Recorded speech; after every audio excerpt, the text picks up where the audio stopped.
R minus act as a nucleophile. சரிங்களா? இப்போ இப்படி கொடுத்தாலும் வச்சுக்கிறேன் R C double bond O H R C double bond O R R C double bond O Cl R C double bond O NH2 R C double bond O OH. கரெக்டா? இந்த மாதிரி carbonyl compounds எது கொடுத்தாலும் சரி. இல்லை sir எனக்கு பிடிக்கல carbon di oxide கொடுத்தாலும் சரி, இல்லை கார்பன் டை சல்ஃபைடு கொடுத்தாலும் சரி, சரிங்களா? இந்த மாதிரி எலக்ட்ரான் டிஃபிஷன் சென்டர் இருக்கக்கூடிய டெல் பாசிட்டிவ் டெல் நெகட்டிவ் இருக்கக்கூடிய கேட்டகரி இது எல்லாத்தையும் நடக்கக்கூடிய ரியாக்ஷன் எல்லாமே இருக்குது.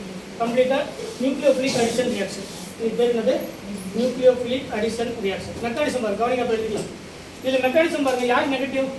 இப்போ இது எல்லாத்துலேயுமே ஒரு எக்ஸாம்பிள் பார்த்தா போதும். R மைனஸ் MgX இது ப்ளஸ் இது மைனஸ். கரெக்டாக? கரெக்ட் தானே? இது 2 ப்ளஸ் இது 2 மைனஸ் இந்த பாட்டு தான் டோட்டலாக வெளியே போகும். அப்போ ஆறுன்றது என்னது? மைனஸ். அப்போ இந்த இடத்துல பேஸா நியூக்ளியோஃபைல் பார்க்கும்போது என்னது? பேஸ் பண்ணி வேலை என்னது? புரோட்டான்ஸ். இதில் எங்கே இருக்குது அசிடிக் புரோட்டான்? இதில் எங்கேயாவது அசிடிக் புரோட்டான்ஸ் இருக்கா? இந்த நைட்ரஜன் யார் கூட கரெக்டாக இருக்குது? கார்பன். அப்போ என்ன புரோட்டான் இல்லை, அசிடிக் புரோட்டான் இல்லை. இதில் என்ன இல்லை? அசிடிக் புரோட்டான் இல்லை. CH3 தான் இருக்குது. இல்லைன்னா இந்த ஆறுன்றது மெத்தில் தான் இருக்குது. இங்கே இல்லை, இங்கே அசிடிக் புரோட்டான் இல்லையா?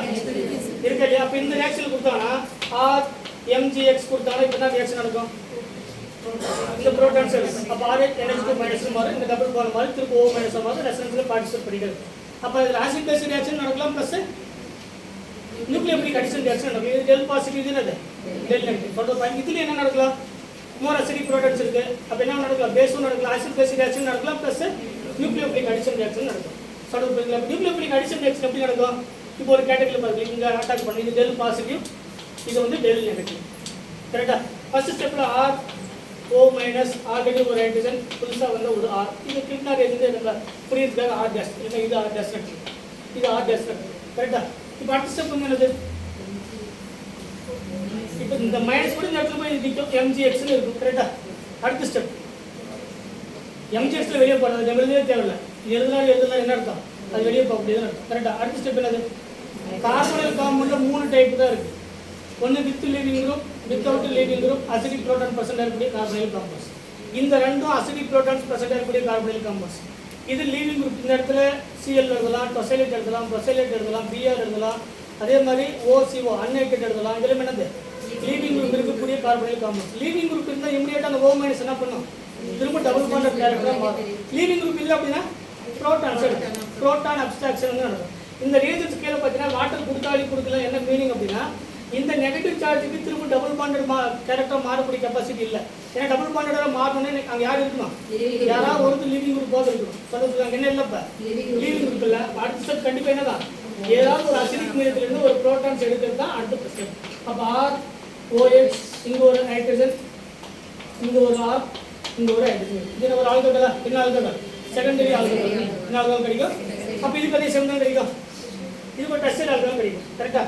இங்கே ஆல்ரெடி இதில் ஒரு R இருக்குது, இங்கே ஆல்ரெடி 2 R இருக்குது. அட்டாக் பண்ணி இதே மெக்கானிசம் ஒரு டெஸ்டட் ஆல்கஹால் கிடைக்கும். சப்போஸ் இந்த கேட்டகரியில் அது தெரியுன்றதான் நம்ம எழுதலை. இந்த கேட்டகரியில் இப்போ அட்டாக் பண்ணால் R O மைனஸ், இங்கே ஒரு Cl, இங்கே புதுசாக வந்து ஒரு R. இப்போ அடுத்த ஸ்டெப் என்னது? டபுள் பாண்ட் கண்டிப்பாக இமிடியேட்டாக மாறும். என்ன இருக்குது? லீவிங் இருக்குது. அப்போ R C double bond O R dash இப்படி கிடைக்கும். நமக்கு ஒரு கீட்டோன் வந்து கிடைக்கும். சில 2 மோல் கொடுத்துருக்காங்க கிட்னா ரீஜன் அப்படின்னு. இந்த கீட்டோன் திரும்ப என்ன பண்ணும்?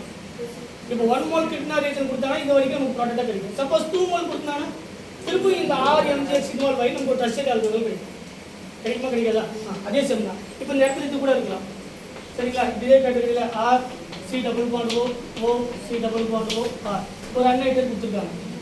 இப்போ என்ன ஆகும்? R மைனஸ் அட்டாக் பண்ணா இது O மைனஸாக மாதிரி டோட்டல் என்னது? Leaving group. அப்போ RCOCl என்ன இருக்கோ அதே மெக்கானிசம் இது இருக்குது. சரிங்களா? அப்போ எல்லாமே என்ன ரியாக்ஷன்? இது எல்லாமே என்ன டைப்பான ரியாக்ஷன் இருக்குது? Nucleophilic addition reaction. எல்லாமே என்ன டைப்பான ரியாக்ஷன்? Nucleophilic addition. இது யார் எலக்ட்ரான் ரிச்? R minus. இது R மைனஸ் அப்படிங்கிறது பேஸாக நியூக்ளியோஃபைலாக பார்க்கும்போது என்னது? இது நியூக்ளியோஃபைல். முன்ன பார்த்தது எல்லாமே என்னது? பேஸ். இது ரெண்டுத்துலையும் பேஸாக ஆக்ட் பண்ணலாம், ப்ளஸ் நியூக்ளியோஃபைலாக ஆக்ட் பண்ணலாம். முன்ன பார்த்தது எல்லாமே என்னது? அது பேஸாக மட்டும் தான் ஆக்ட் பண்ணலாம். எங்கெல்லாம் அசிடிக் புரோட்டான்ஸ் இருக்கோ அங்கே 2 பாசிபிலிட்டிஸ் இருக்குன்னா ரெண்டுமே நடக்கலாம். சரிங்களா? அசிடிக் புரோட்டான்ஸ் இருக்குது, எலக்ட்ரான் டிஃபிஷன் சென்டர் இருக்குன்னா நியூக்ளியோஃபிலிக் அடிஷன் ரியாக்ஷன் நடக்கலாம், ப்ளஸ் ஆசிட் பேஸ் ரியாக்ஷன் நடக்கலாம். கரெக்டாக? ஆல்ரெடி இந்த கார்பனைல் காம்பவுண்ட் ரொம்ப டீட்டெயிலாக நடத்திருக்காங்க. With leaving group, without leaving group, acidic protons இருக்கக்கூடிய கார்பனைல் காம்பவுண்ட்ஸ் இதெல்லாமே எழுதுறோம். இதே கேட்டகரி தான் இப்போ இந்த C டபுள் பாண்ட் O. இப்போ இந்த இது டெல் பாசிட்டிவ், இது என்னது டெல் நெகட்டிவ். இப்போ இதில் ஒரு பிக்டார் ரேஜன் பண்ணணும்னு வச்சுக்கோங்க, ஆர் எம்ஜிஎக்ஸ்.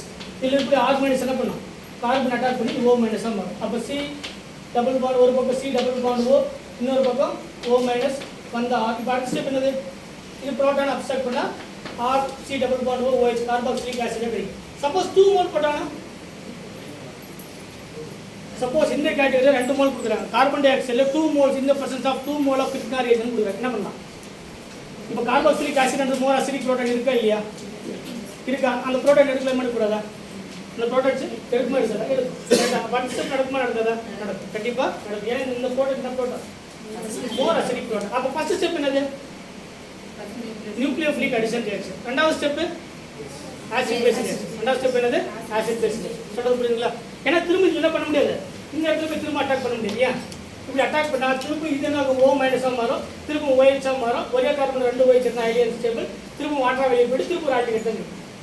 திரும்ப ஆல்டிகேட் கூட என்ன பண்ணலாம், கார்பனிக் காம்பவுண்ட் ஸ்டார்ட் பண்ணலாம். சொல்ல புரியுங்களா? அதுக்கு இந்த ஸ்டெப் இருக்கு, ஒரு ஆசிட் பேஸ் ரியாக்ஷன் நடக்கிறதுக்கான மோர் அசிடிக் புரோட்டான்ஸ் வந்து அதில் இருக்குது. அப்போ ஃபர்ஸ்ட் ஸ்டெப் வந்து நியூக்ளியோஃபிலிக் அடிஷன், ரெண்டாவது ஸ்டெப் வந்து என்னது ஆசிட் பேஸ் ரியாக்ஷன். கரெக்டாக? அப்போ பிக்டார் ரேஜன் தான் ரெண்டுமே இருக்குது அப்படிங்கிறது தெரிஞ்சுக்கணும். எப்பெல்லாம் ஆசிட் பேஸ் ரியாக்ஷன் நடக்கும், எப்பெல்லாம் நியூக்ளியோஃபிலிக் அடிஷன் ரியாக்ஷன் நடக்கும் அப்படிங்கிறது தெரிஞ்சுக்கணும். சரிங்களா? இதெல்லாம் ரொம்ப சிம்பிளான டாபிக், 11th 12th இருக்குது. சொல்ல புரியுதுங்களா? இதுதான் நமக்கு அந்த ரீஜன்ஸில் நமக்கு ரிமைனிங் குறிப்பாக. சரிங்களா? நெக்ஸ்ட் வந்து அசிமெட்ரிக் சிந்தசிஸ்.